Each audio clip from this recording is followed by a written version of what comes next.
Welcome to another edition of Sports is Life, you guys. I'm James Myers. How y'all doing? It's Cleveland Browns week. Thanks for tuning in to another video. Please like, subscribe at Sports is Life 43. Really appreciate you tuning in. Anyway, let's talk about the Cleveland Browns. 11-6 last year. Lost Deshaun Watson early in the season. And what a magical run it was for Joe Flacco.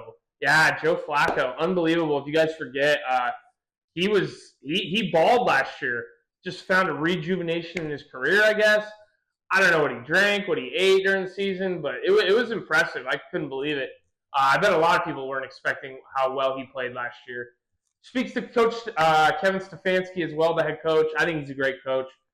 Really has that offense humming. They just need to fix that defensive side of the ball.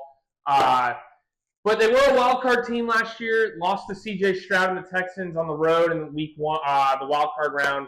That defense got carved up. Stroud he did not look like a rookie in that game at all. Didn't look like his first playoff appearance at all. And then you had Joe Flacco, who's played in like 20 to 30 playoff games. So so that defense is definitely going to be a key this year. I'll talk about it later in the video, how Cleveland kind of went out and tried to solidify their defensive side of the ball. But again, it's Watson now. It's Deshaun Watson. It's make or break. It has to be this year. It has to be. 5-year, $230 million contract, and you have nothing to show for it. Like, he just doesn't. There's nothing that you can say that he's done has been it's just I don't know. I think he might be stealing money from the team. Who knows? All they gave up for him and what they've gotten in return is nothing spectacular. I mean, they didn't really. I mean, do you really think, if you're tuning in, what would be would Watson have done better than Flacco last year? Like, by many games? I honestly don't think so. I really don't. I thought Flacco played just as good as Watson has so far with Cleveland. So there's a lot of pressure on him, a lot of expectations. They got a lot of talent on that team. So that's going to be a huge, obviously that's the biggest question mark. That Watson and the defense, I think. So again, Sports is Life 43, guys. Really appreciate it. Had to throw that in there. With that, let's go to the free agency additions. We'll try and get through this quick. They had a lot of free agency additions. We got Jameis Winston. Who doesn't love Jameis? He's kind of bounced around the league now. He's a character. Some of the best pregame, postgame, halftime speeches you'll ever see. He's entertaining. Seems like a great guy too. Zadarius Smith, defensive end. They went and got Jordan Hicks, the linebacker. Tyler Huntley, another quarterback. If you guys remember, Tyler Huntley was on that Baltimore Ravens team that almost beat Cincinnati in the wild card round a couple years back against Burrow. So Huntley, I mean, I already say this, like, you went and got Jameis and Huntley. Watson, I mean, what does that show you? Be on the lookout a little bit. Kind of putting the pressure on him. I'm not saying it's an open quarterback competition, don't get me wrong. But if he struggles a little bit halfway through the season or something, maybe you start hearing calls, but they were paying him a lot of money, so I'm no fool. I get it. He probably fine the whole season. Just an idea. Keep you guys interested, motivated in that. They signed a punter, Corey Bojorquez. Sorry if I butchered that, Corey. Maurice Hurst, the second, defensive tackle. Deontay Foreman, running back. Nyheim Hines, running back. Quentin Jefferson, defensive tackle. Cade York, kicker. Roddy McLeod, safety. Hakeem Adejian, offensive tackle. Devin Bush, the linebacker from Pittsburgh. And Shelby Harris, defensive tackle. So they added a lot of guys in the free agency. Mainly, again, you're going to see this in their draft picks when I mention it. They basically went a lot of defense. I feel like just looking at them, previewing these guys, they're solidified. They think they have the pieces on offense to be good for the season, but it's going to be on defense, and this is where they went after it. They tried to get stronger on the defensive side of the ball. So with that, let's go to the free agency departures. Let's talk about it. Watch Jordan Kunizek, linebacker. Sorry if I butchered that, Jordan. P.J. Walker, the quarterback. I'm sure some of you Browns fans remember the dude beat the Niners like week 5, 6 last year. It was actually a very impressive win. Remember, they were getting 10 points in that game. They were 10-point underdogs, and he beat them outright. Missed field goal by Jake Moody at the end. Anyways, they lost Kareem Hunt, the running back. Deron Harmon, the safety. Garon Christian Sr., the tackle, offensive tackle. Marquise Goodwin, wide receiver. Jakeem Grant, wide receiver. And then Jacob Phillips, linebacker. So not a lot lost there. If we're being realistic, they didn't lose a ton of pieces. They basically they kept the majority of their core and what strengthens them, Myles Garrett and those guys, and their corner. I can't think of his name right now. I think it's Newman, but he's a stud. Ward, so they kept everyone just about the main stars on offense. You're going to get Nick Chubb back. People forget that. They didn't have him at all. He's a good piece. So if as long as he has a healthy season, I don't see how Nick Chubb goes down. The guy always has 1,000-yard seasons every year. So that just look out for that. That was their free agency departures. Let's talk about their draft. They had 6 overall picks, but they didn't have a pick until round 2. It's either, I want to say round 1, they did not have a pick either because of the Deshaun Watson trade from a few years ago or the Amari Cooper trade, I want to say, with Dallas. One of those two, I believe, is the reason they didn't have a first-round pick. But in their first pick in round 2, they went Mike Hall Jr., defensive tackle. Round 3, they went guard Zach Zinter. Round 5, they went wide receiver Jamari Thrash. Round 6, Nathaniel Watson, linebacker. Round 7, Miles Harden, corner. And then the last pick, round 7, Jawan Briggs, the defensive tackle. So, yeah, they kind of, like I said earlier, they focused on defense. Cleveland is really focusing in on defense this year to strengthen that defensive side of the ball. I think really left a bad taste in the team's mouth after that loss to the Texans in the wild card round with how easily that defense got shredded. Again, like I said, Stroud made it look easy out there. You never thought Houston was going to lose that game really in that second. You never thought Cleveland was really going to come back. It was a lot. I mean, they were scoring almost every drive, Houston. So, yeah, we'll see how that defense looks. And with that, let's break down the schedule and see how these guys do this year in predictions. Let's talk about it. All right.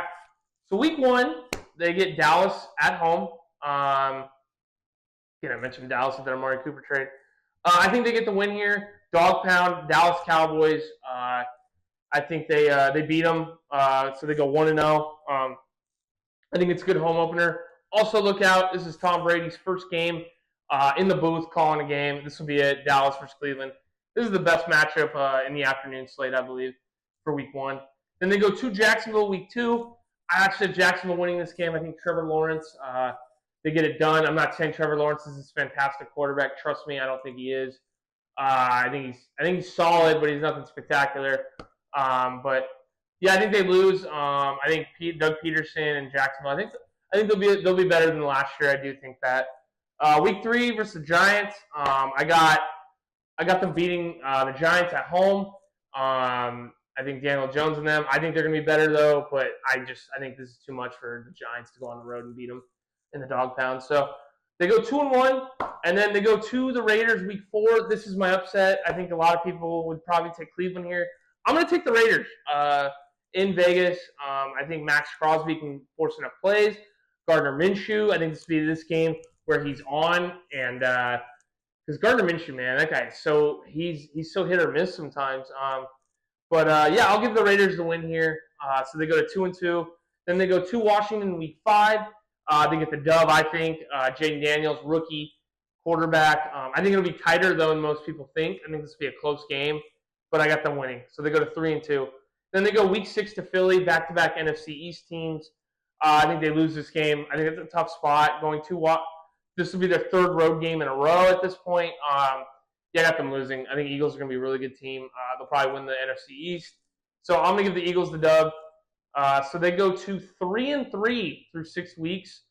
Then they get Cincinnati at home. Enough said, give me Cleveland. I mentioned before in my last video with the Bengals I previewed.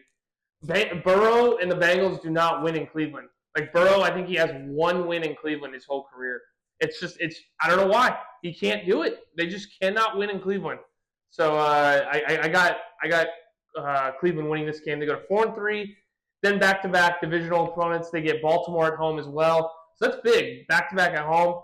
I'm going to give them the win. I'm going to give Cleveland the win. They go to 5-3.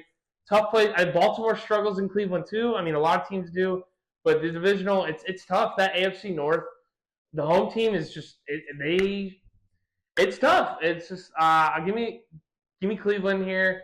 I think they'll do enough to frustrate Lamar. Divisional game, like I've said a couple times. I think they win.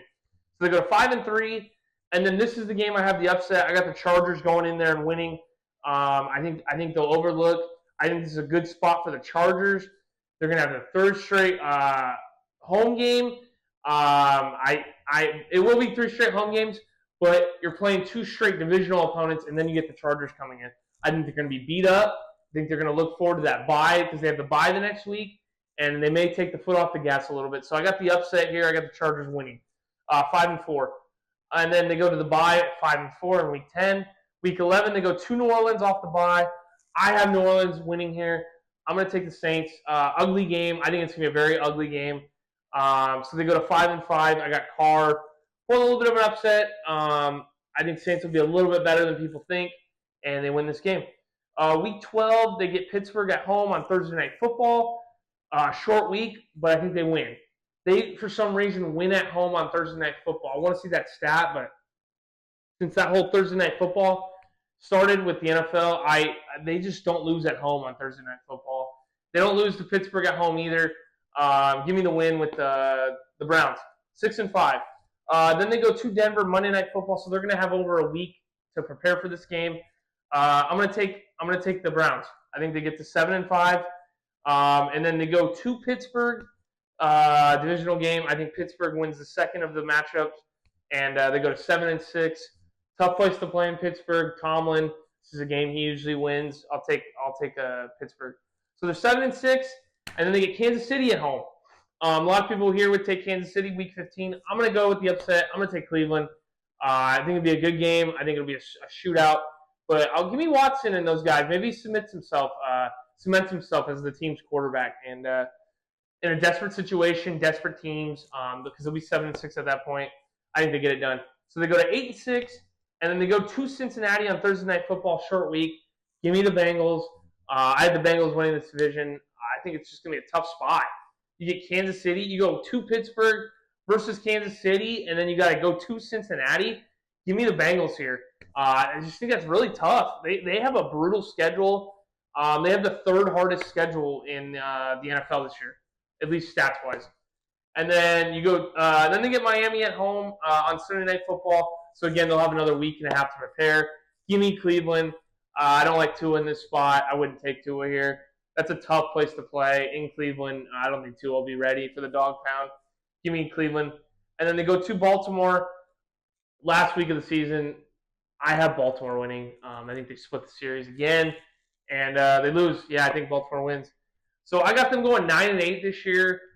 2 games less than last year at 11-6. So 9-8. Their win total right now on the books is 8.5. So take the over. I think they get it done by half a game. I think, again, it's going to be on Watson. How will he play this year? A lot of money, a lot of expectations. Because I think if they don't get to the playoffs and make a run this year, it's hard. I don't know with that contract what they're going to do. I think there'll be some calls for him to go, but it'll be interesting. I think it's a make or break year for Watson. I think it's a make or break year for his career as well. So take the over again, as I mentioned. You can follow me at SportsIsLife43, guys. Our next video, we're going to talk about the Dallas Cowboys. Dak and those guys, Dak and McCarthy, I think, are both on the hot seat this year. I think Jerry Jones finally had enough. I just can't. I'd be shocked if he gives them the extension. So let me know what you think about this Cleveland Browns video, you guys. Like, subscribe, comment. You don't have to like it. Throw a comment there. What do you think? 9-8 is what I got him at. Let me know, and thanks for tuning in, you guys. See you for the next video on the Dallas Cowboys.